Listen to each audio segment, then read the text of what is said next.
Good morning students. Welcome to chemistry online class. Your assessment 3 was finished.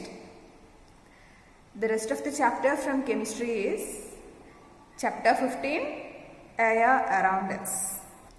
So let's revise that chapter for your other assessment. Today here I am discussing some important points related with this chapter.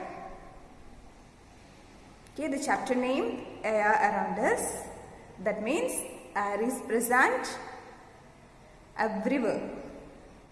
Air is essential for all living things to survive.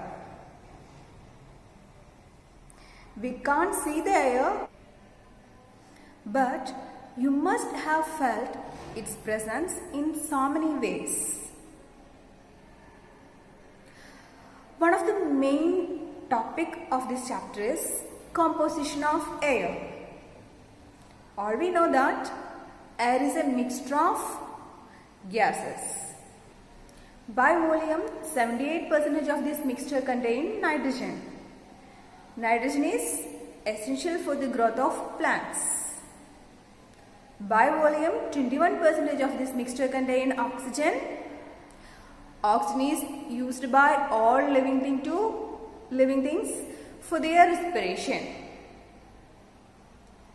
In small percentage, it contains carbon dioxide, which is used by plants for photosynthesis. Air is also contain smoke and dust particle, water vapor, and some other gases. Next question. Why mountaineers carry oxygen cylinders with them? Yes, when we go to higher altitude, moving to higher region of earth, the availability of oxygen decreases. So we need to carry oxygen cylinders. Next main topic, uses of air. The first main use is air is used by all living beings for their respiration, especially oxygen present in air. Next, carbon dioxide present in air is used by plants for photosynthesis. The presence of air is utilized by the birds, insects for their movement, and minimally used to generate electricity. Air help in the movement of parachute, aeroplane, sailing yacht, etc. And also air help in the dispersal of seeds and pollination. Air play an important role in water cycle. Do you know what's the purpose of weathercock? Weathercock used to show the direction of the movement of air at that place.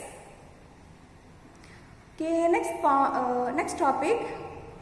Plants and animals help in the exchange of gases. How? Plants and animals use oxygen for their respiration. They take in oxygen and take out carbon dioxide. This carbon dioxide is consumed by plants during photosynthesis and they release oxygen. By this way, plants and animals exchange oxygen and carbon dioxide. Hope all you have understood today's topic. Next day we can revise the experiment or activity related with this chapter. So that's all for today. We will meet in the another session. Thank you.